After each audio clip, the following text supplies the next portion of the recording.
오늘 우리 지구촌은 미국과 이스라엘, 이란 이 3개국의 전쟁, 중동 전쟁으로 인하여서 이제 연일 뉴스 헤드라인에 이 전쟁 소식이 뉴스로 올라오고 있습니다. 중동의 긴장 상태와 이 전쟁 뉴스를 보면서 많은 사람들이 불안해하고 또 두려움을 느끼고 계신 줄 압니다. 현대 문명은 고도로 발달해 가고 있는데 이 지구촌의 인류는 여전히 전쟁이라는 거대한 비극 앞에 서 있습니다. 세상의 정치학자들이나 또 사회과학자들은 중동 전쟁을 자원 전쟁, 또 영토 분쟁, 또 이념과 지정학적인 그런 패권 다툼으로 분석을 합니다마는, 그러나 성경은 이 나라 간의 전쟁의 근원적인 원인을 말씀하고 있습니다. 야고보서 4장 1절 말씀해 보면, 야고보서 4장 1절 우리 다 같이 읽습니다. 시작. 너희 중에 다툼이 어디로부터 나느냐? 너희 지체 중에서 싸우는 정욕으로부터 나는 것이 아니라. 싸움이 어디에서부터 온다고요? 정욕으로부터 온다. 욕심으로부터 온다는 것이죠. 다툼이 어디로부터 오느냐? 욕심으로부터 온다는 것입니다. 전쟁은 단순히 국가 간의 어떤 충돌이 아니라 하나님을 떠난 인간 내부에 있는 욕망과 통제되지 않는 교만과 탐욕, 이러한 것들이 집단화되어질 때 폭발하는 현상입니다. 우리 인간은 스스로 평화를 만들 수 있다고 생각하고, 인류 역사는 그 신념이 얼마나 모래성 같은가를 증명해 주고 있습니다. 유엔이라는 국제기구를 만들어서 우리가 모든 지구촌이 전쟁하지 않고 평화롭게 살려고 다짐했지만은, 그러나 유엔이 만들어진 이후에도 전쟁은 끊이지 않고 일어났습니다. 하나님 없이 세상을 다스려 보려고 했던 바벨탑 사건처럼 하나님을 배제한 인류의 연합과 질서는 결국 더 큰 혼란과 분열로 끝이 났습니다. 지금 이 순간에도 미사일이 터지고 드론이 많은 사람들의 생명을 살상하고 있습니다. 그로 인해서 누군가는 사랑하는 가족을 잃어버린 슬픔에 빠져 있고, 어린아이들이 이제 전쟁의 포화로 말미암아서 부모님을 잃어버리고 전쟁 고아가 되어 있는 아이들도 있고, 또 학교에서 평화롭게 공부를 하고 있는데 미사일이 날아와서 그 학교를 폭격함으로 아이들이 한순간에 170명 가까운 아이들이 죽어가고 있습니다.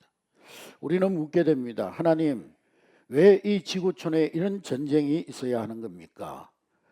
왜 하나님은 전쟁을 허락하시는 것입니까? 진정한 평화는 어디에 있습니까? 우리는 질문하지 않을 수가 없습니다. 성경의 시작인 첫 책인 창세기에 보면은 하나님이 본래 만드신 세상에는 전쟁이 없었습니다. 거기에는 오직 샬롬, 평안만이 있었습니다. 여러분, 샬롬이라고 하는 것은 단순히 싸움이 없는 상태가 아니라 모든 관계가 온전하고 또 풍성한 그런 상태를 샬롬이라고 하는 것입니다. 그런데 인간의 탐욕과 교만이 이 하나님이 만드신 에덴 동산의 샬롬을 깨뜨려 버렸습니다. 가인이 아벨을 돌로 쳐 죽였을 때 인류 최초의 전쟁은 시작이 되었습니다. 여러분, 하나님의 관점에서 결코 전쟁은 정의의 수단이 될 수가 없습니다. 전쟁은 인간의 죄가 낳은 비극적인 열매이고, 하나님의 형상대로 지원받은 생명이 파괴되는 아픔의 현장입니다. 하나님은 전쟁을 즐기시는 분이 아니십니다. 오히려 칼을 들고 서로 겨누는 자녀들을 보면서 마음 아파하시고 눈물을 흘리시는 아버지 하나님이십니다. 여러분, 인류 역사는 더 강력한 무기, 더 강력한 거대한 군대를 가지면은 세상에 평화가 올 것이라고 힘에 의한 평화를 말했습니다. 팍스 로마나와 같은 그런 힘에 의한 억눌림을 평화라고 착각을 했습니다. 그러나 예수님은 베드로가 로마 병정들을 향해서 칼을 휘둘릴 때에 마태복음 26장 52절 말씀해 보니까 다 같이 읽습니다. 시작. 이에 예수께서 이르시되 내 칼을 도로 칼집에 꽂으라. 칼을 가지는 자는 다 칼로 망하느니라. 하나님의 관점에서 평화는 힘의 우위에 있지 않습니다. 힘센 사람이 힘약한 사람을 꼼짝달싹 못하게 해서 만드는 평화가 아니라는 것입니다. 힘으로 얻은 평화는 또 다른 복수와 정오를 낳을 뿐인 것입니다. 성경이 말하는 전쟁의 승리는 군사력에 있지 아니하고 하나님을 향한 신뢰와 순종에 있는 것입니다. 하나님은 병거와 말을 의지하는 자가 아니라 상하고 통회하는 마음으로 화평을 구하는 자와 함께 하시는 하나님이신 것입니다. 미국과 이스라엘, 이란의 대립은 인간의 지혜와 외교가 가진 한계를 드러내고 있고, 평강의 왕 하나님이 없는 이 땅의 진정한 안식은 없음을 보여주고 있는 것입니다. 여러분, 아이러니하게도 이 이스라엘과 이란의 공통적인 인사가, 이스라엘은 샬롬, 평화, 이스라엘 사람들을 만날 때마다 제일 먼저 샬롬이라고 인사합니다. 평화. 이란도 아살라마 알라이쿰이라고 해서 당신에게 평화가 있기를 빕니다. 그게 이란 사람들의 이제 일상적인 대표적인 인사말입니다. 그들도 역시 평화를 원하고 안정을 원하지만은 평강의 왕 하나님이 없이는 결코 평화가 없는 것입니다. 성경 읽다 보면은 하나님은 사랑의 하나님, 평화의 하나님이라고 그러는데, 그런 하나님의 이미지와 전혀 맞지 않는 내용이 기록되어져 있습니다. 사랑이 많으신 하나님께서 어떤 때는 보니까 전쟁을 하라고 말씀하시고, 심지어는 그 전쟁에 가서 그 부족들을 완전히 말살시켜버리라, 멸절시켜버리라고 명령하는 장면이 나옵니다. 그런 성경 구절을 읽으면, 야, 하나님 진짜 무서운 하나님이구나. 어떻게 전쟁에 가서 그냥 그 땅을 점령하면 되는 것이지 거기 있는 어린애까지 다 죽이라고 말씀하시나. 하나님은 정말 그렇게 무서운 분이신가, 그런 생각이 들 수도 있습니다. 그러나 그 속에는 우리를 향하신 하나님의 깊은 뜻이 숨겨져 있는 것입니다. 진멸한다는 말은 하렘이라는 말인데, 히브리어로 하렘이라는 말인데, 그 하렘이라는 말의 뜻은 다 이겼다, 완전히 승리했다, 그런 기쁨을, 승리의 기쁨을 표현한 말이 하렘입니다. 아주 옛날 사람들이요, 전쟁에 나가가지고 이기면은 우리가 하나도 없이 남김없이 다 쓸어버렸다, 그렇게 얘기를 하는 습관이 있었죠. 마치 우리가 축구장에서 어떤 나라하고 축구 경기를 해가지고 한 5대0으로 이기면 뭐라 그래요? 완전히 박살내버렸다고, 그렇게 말하는 것과 똑같은 것입니다. 실제로 모든 사람들을 다 해치고 다 죽였다는 뜻이라기보다 하나님이 도와주셔서 우리가 이 전쟁에서 완벽하게 승리했다, 그것을 강조하는 것이, 강조하는 그 당시에 말하기 방식이 바로 하렘, 진멸이라는 뜻입니다. 그리고 이 진멸한다는 말은 이 나쁜 어떤 질병을 고치는 수술과 같은 것입니다. 하나님께서 가나안 땅에 죄를 벌하신 것은 마치 의사 선생님이 우리 몸속에 있는 암덩어리를, 무서운 암덩어리를 수술해서 떼어내는 것과 같은 것입니다. 여러분, 그 땅의 사람들이 어떤 사람들이었습니까? 그들은 하나님을 섬기지 아니하고 심지어 이 우상 이방 귀신을 섬기면서 자기 자식들을 제물로 바치는 그런 사람들이었습니다. 그런 잔인한 일을 하던 사람들이었습니다. 입에 담기 힘든 그러한 죄악들을 저질렀던 그런 사람들이었습니다. 하나님은 수백 년 동안 그들도 역시 회개하고 돌아와서 하나님 품으로 돌이키기를 오랫동안 기다렸지만은 그들은 끝내 회개하지 않고 돌아오지 않자 하나님은 전쟁이라는 심판의 수술을 하신 것입니다. 이스라엘이 착하고 이스라엘이 선민이라서 하나님이 상을 주신 것이 아니고, 나쁜 그 죄를 청소하는 도구로 잠깐 이스라엘을 사용하신 것뿐이죠.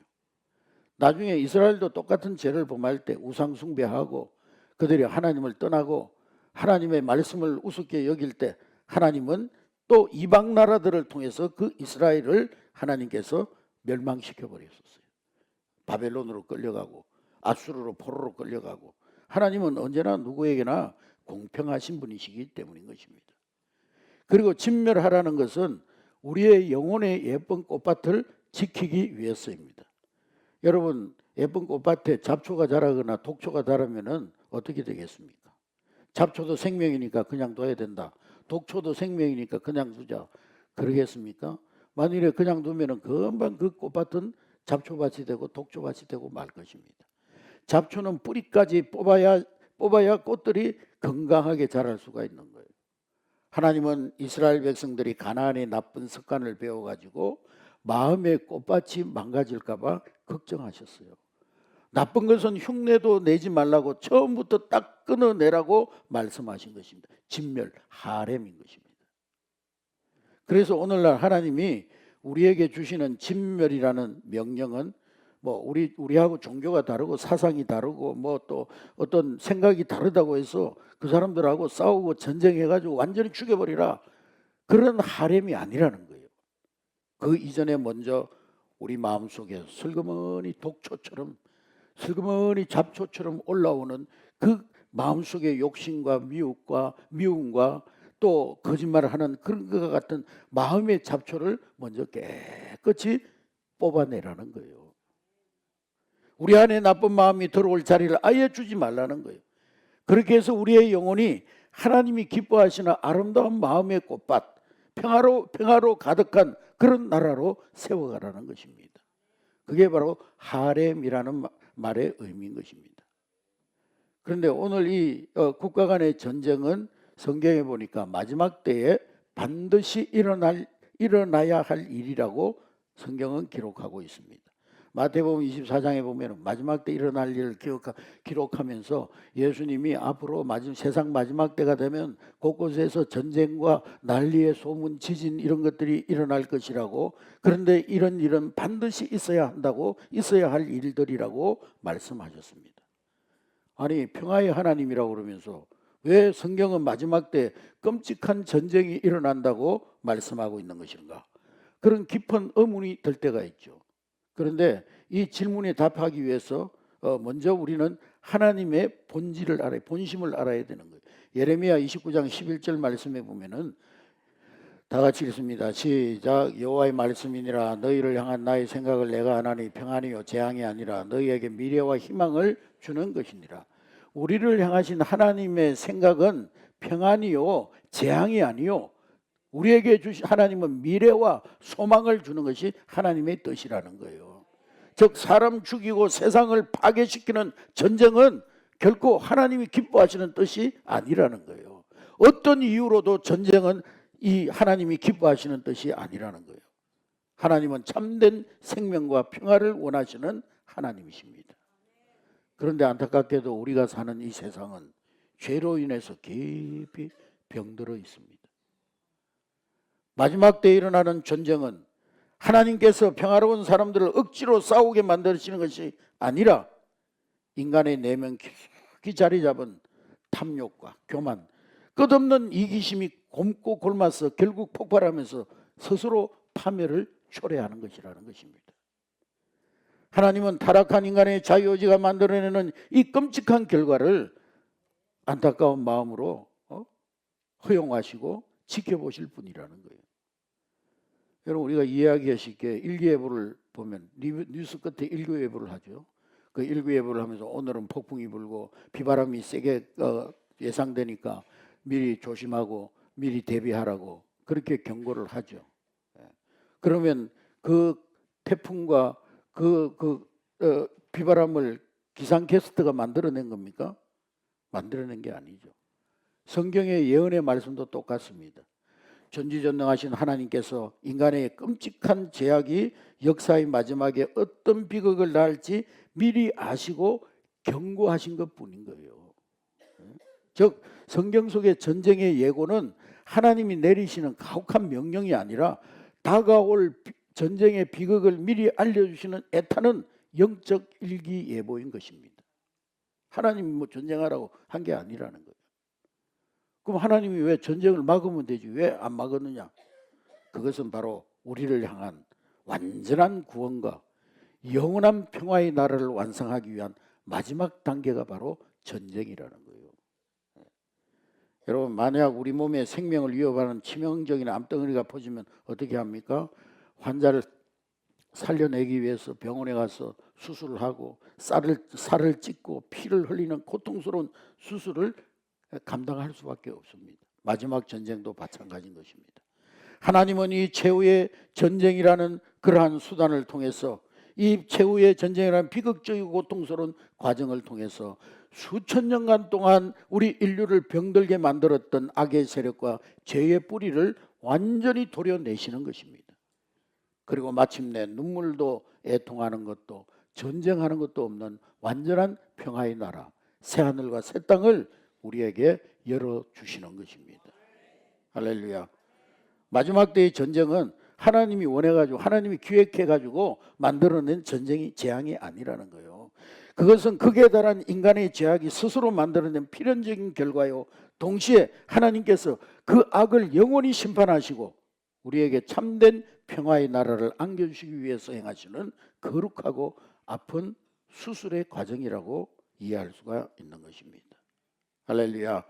여러분, 무슨 전쟁의 소문, 난리의 소문이 일어나는 것은 세상이 망하기 위한 것이 아니라 하나님이 약속하신 새로운 세상을 만들기 위해서 꼭 반드시 지나가야 되는 과정이라는 거예요. 과정.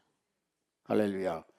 마치 그것은요, 아이를 낳기 전에 산모가 상고를 겪는 산통을 하는 것과 똑같은 것입니다. 성경은 이 마지막 때의 고통을 24장 마태복음 24장 7절부터 8절에 보면은 다 같이 읽겠습니다. 시작. 민족이 민족을 나라가 나라를 대적하여 일어나기 곳곳에 기근과 지진이 있으니 이 모든 것은 재난의 시작. 전쟁과 난리의 소문 이 모든 것은 뭐라고요? 재난의 시작이다. 상고의 고통이라는 거예요. 상고. 임신부가 아이를 낳기 전에 겪어야 되는 고통이라는 거예요. 마가복음 13장 8절 말씀에도 똑같은 말씀이 기록되어져 있습니다.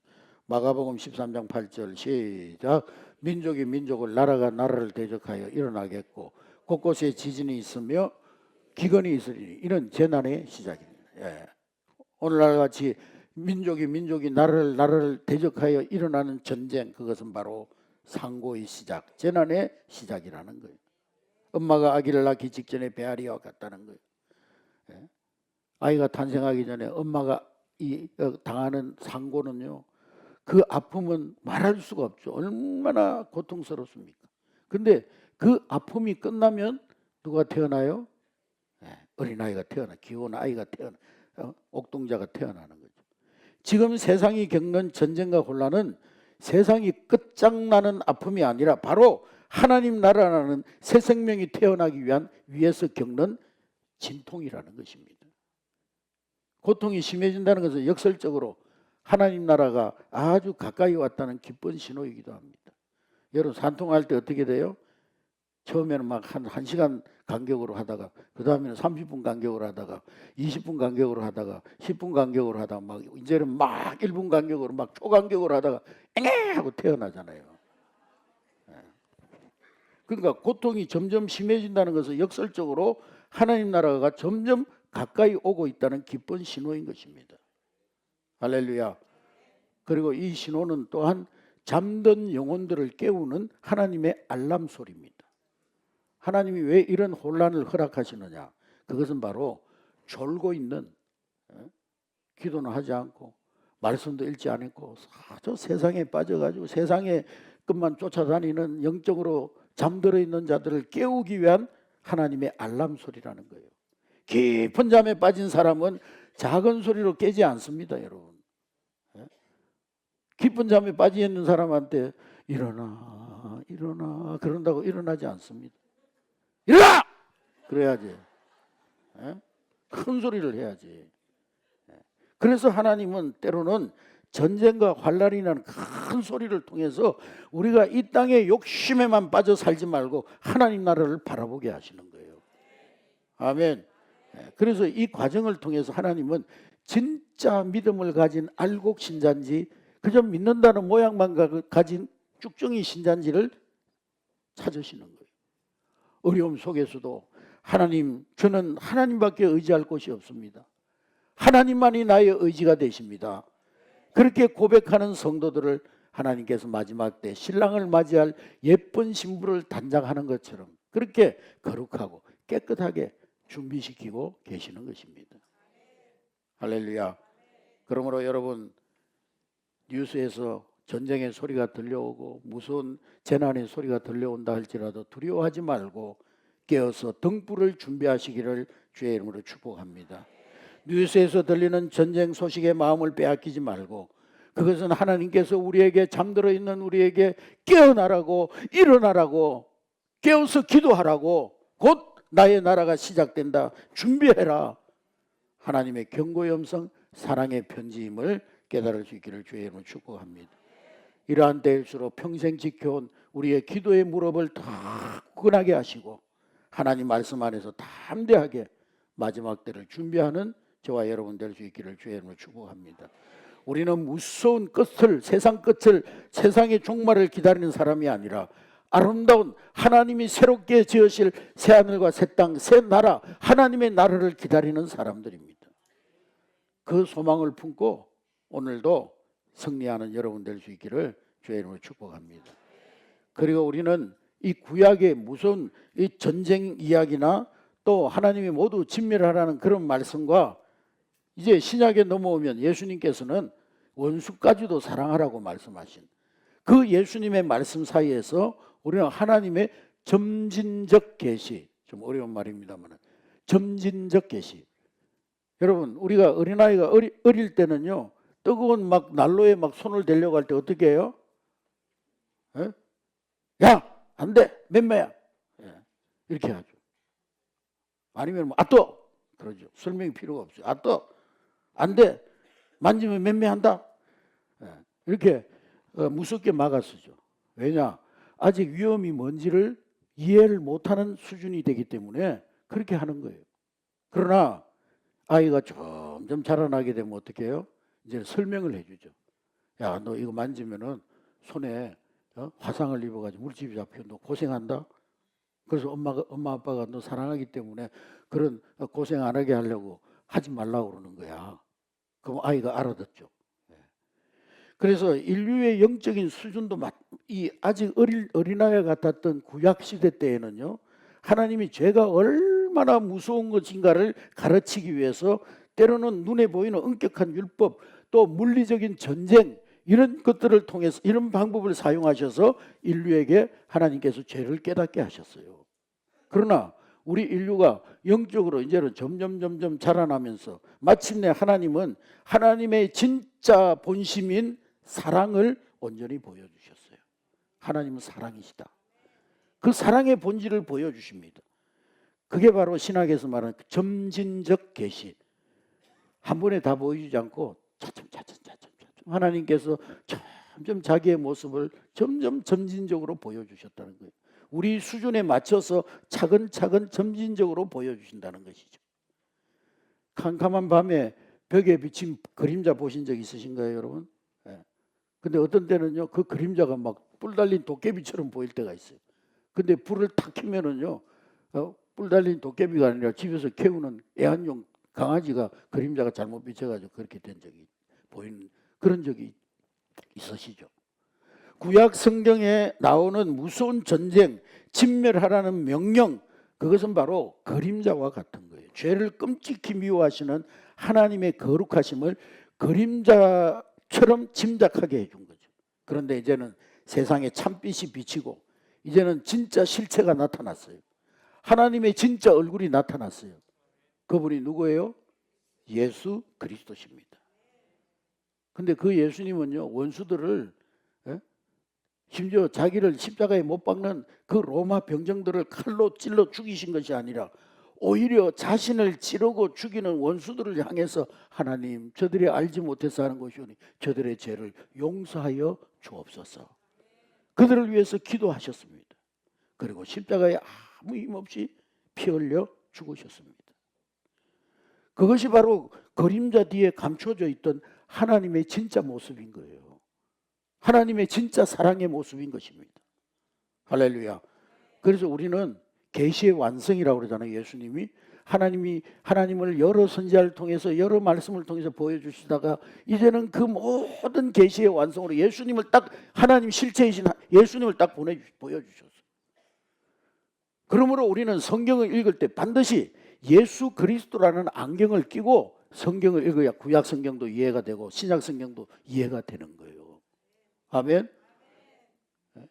이 계시의 실체이신 예수님이 오셨는데도 아직도 율법에 안경을 쓰고 구약 성경을 읽어보면은요, 너하고 사상이 다르고 너하고 신앙이 다른 사람들은 다 칼로 그냥 총칼로 다 죽여버리고 미사일 쏴가지고 다 죽여버리고 그놈들은 원수로 생각하지 말고 적으로 생각하고 다 죽여야 된다. 그건 여전히 예수님이 오셨는데도 율법의 눈으로 그 성경을 보는 거예요. 예수님은 분명히 말씀하셨습니다. 마태복음 5장 44절에 5장 40 시작. 나는 너희에게 이르노니 너희 원수를 사랑하며 너희를 핍박하는 자를 위하여 기도하라. 뭐라고 말씀? 원수를 어떻게 하라고요? 핍박하는 자를 위해서 뭐 하라고요? 기도하라고 그랬어요. 하나님 사랑하고 내 이웃을 내 몸같이 사랑하는 그것이 율법의 완성이라고도 말씀하셨습니다. 성경 전체의 가장 핵심적인 요소인 것입니다. 구약에 아무리 무서운 전쟁의 이야기가 있어도 예수님의 사랑과 희생이라는 렌즈를 통과하면 그 의미가 완전히 달라지는 거예요. 저 전쟁, 무서운 전쟁 이야기는 지금 우리 보고 다른 종교를 가지고 있는 사람들, 다른 사상을 가지고 있는 사람들, 나하고 다른 생각을 하고 있는 사람들, 민족들 다 미워하고 폭력을 행사해서라도 죽여버리고 총칼로 짓밟아버리고 그렇게 할 대상이 아니라 예수 그리스도의 사랑의 복음으로 그들을 복음화하는 것이 우리의 사명이구나. 그렇게 깨닫는 것이 바로 성경을 바로 본 거예요. 아멘. 여러분, 근래에 와서 이란에도요, 선교사님들이 들어가가지고 많은 젊은이들이 하나님께로 돌아오는 생명의 역사가 일어났어요. 어떤 청년들은 밤에 자다가요, 생전 예수님 모르던 사람, 예수를 그냥 하나의 선지자라고 알고 있던 사람들이 꿈에 나타나가지고 예수님이 자기를 부르는 음성을 듣고 개종하는 그런 기적적인 일들도 일어나고 있었어요. 할렐루야. 근데 막 기독교 국가라고 하는 미국이 막 그냥 미사일 쏴가지고 다 박살내버리니까 이게 어떻게 되겠습니까? 여러분, 오늘 우리는 말씀을 읽으면서 전쟁의 이야기를, 구약의 전쟁의 이야기를 읽으면서 한편으로는 우리 마음속에 있는 이 악한 죄의 뿌리들을 철저하게 끊어내라는 영적인 의미구나. 그렇게 깨달을 수 있기를 주의 이름으로 축복합니다. 여러분, 우리가 보는 이 뉴스 뒤에, 전쟁 뒤에는요, 눈에 보이지 않는 아주 치열한 영적 전쟁이 벌어지고 있습니다. 겉으로 보면은요, 미국, 이스라엘, 이란과 싸우는 것 같지만은 사실 그 배후에는 우리를 사랑하시는 하나님과 어둠의 세력이 맞서고 있는 거예요.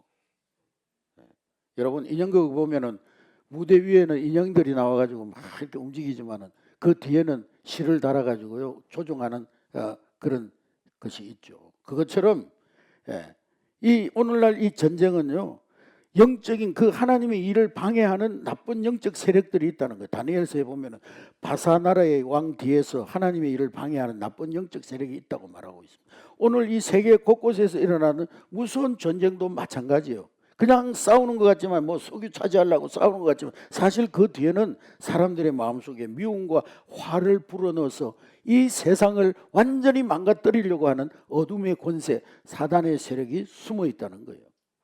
마음에 독화살을 쏘는 악한 영이 있다는 거예요. 이 악한 영은 사람들의 마음속에 미움과 정오와 복수라는 독화살을 쏩니다.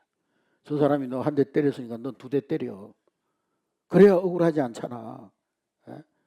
저 나라 나쁜 나라니까 무조건 미워하고 미사일 쏴가지고 막 드론 쏴가지고 다 진멸해버려. 이렇게 서로 미워하게 해서 세상을 공포로 몰아넣는 것이 사단이 하는 가장 좋아하는 일이에요. 사단은 사람들이 서로 사랑하고 복음 전해지는 거 제일 싫어하기 때문에 전쟁이라는 큰 소란을 피워가지고 우리가 하나님 바라보지 못하도록 방해하는 거예요.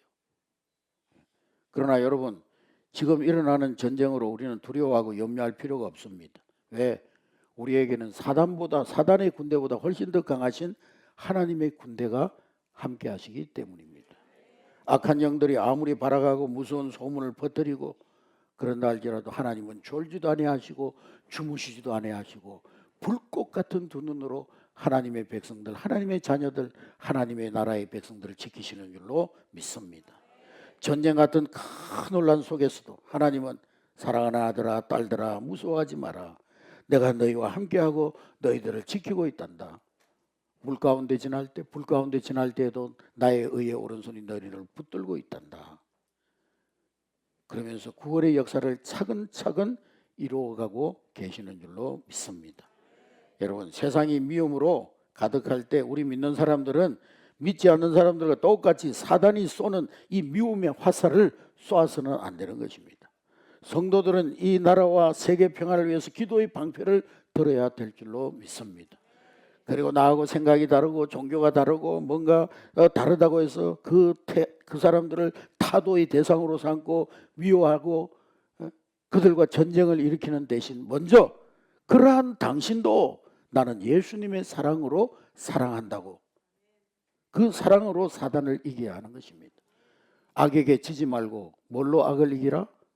선으로 악을 이기라. 우리의 씨름은 혈과 육의 씨름이 아니기 때문에, 그리고 그들도 역시 복음 듣고 구원받아야 될 사람임을 알고 그들을 위해서 눈물로 기도해야 하는 것입니다. 그래서 우리는 미움과 분열과 갈등과 전쟁의 편이 아니라 사랑과 평화의 편, 바로 하나님의 편에 서서 이 영적 전쟁에서 승리하는 멋진 하나님 나라의 군대가 될 수 있기를 주의 이름으로 축복합니다. 그래서 에베소서 12절에 우리의 씨름은 혈과 육이 아니라 그랬어요. 우리는 특정 국가를 정오하는 것이 아니라 그 배후에 어두움의 세력을 대적하는 자가 되어야 하는 것입니다. 그리고 우리의 무기는 비난과 전쟁과 정죄가 아니라 무시로 성령 안에서 그들을 위해서 드리는 기도와 좌우의 날선 금, 하나님의 말씀이 우리의 영적 전쟁의 무기가 되어야 하는 것입니다. 세상은요, 힘으로 맞서라, 힘으로 약한 자를 눌러버려라, 그래야 평화가 온다 말하지만 예수님은요, 예수님 말씀 한마디면은 자기를 지금 십자가에 못 박으려는 로마 병력들 단순간에 다 쓸어버릴 수 있어요. 예?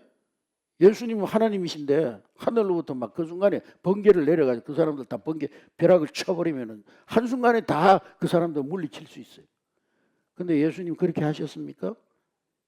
예수님은 말씀 한마디로 로마 군인들 다 쓸어버릴 수 있었지만 끝까지 사랑으로 십자가를 지심으로 사랑으로 악의 세력, 마귀의 세력을 물리치시고 승리하셨어요. 사랑으로 죄와 마귀를 이기신 것입니다. 오늘 우리가 우리 오이코스들에게 전해야 될 복음의 핵심은 바로 이 희생적 십자가의 사랑인 것입니다. 갈등이 깊어가고 전쟁과 난리의 소문이 들려오는 이 세상에서 미움을 사랑의 복음으로 덮는 그런 삶을 살 때 우리는 바로 이 영적 전쟁에 있어서 승리자가 되어질 줄로 믿습니다. 여러분, 세상이 전쟁의 공포로 흔들릴 때 우리는 흔들리지 않는 나라, 하나님 나라를 소유한 자들답게 던들이 서 있어야 될 줄로 믿습니다. 여러분의 오이코스들, 가족, 친구, 동료, 직장 동료 불안해하고 있어요. 그들이 세상에 왜 문양이냐고 한탄하고 있습니다. 그러나 그들에게 그렇기 때문에 우리에게 참된 평화의 왕 구원자 예수 그리스도가 필요하다는 이 소망의 이유를 설명해 줄 수 있는 여러분 될 수 있기를 주의 이름으로 축복합니다.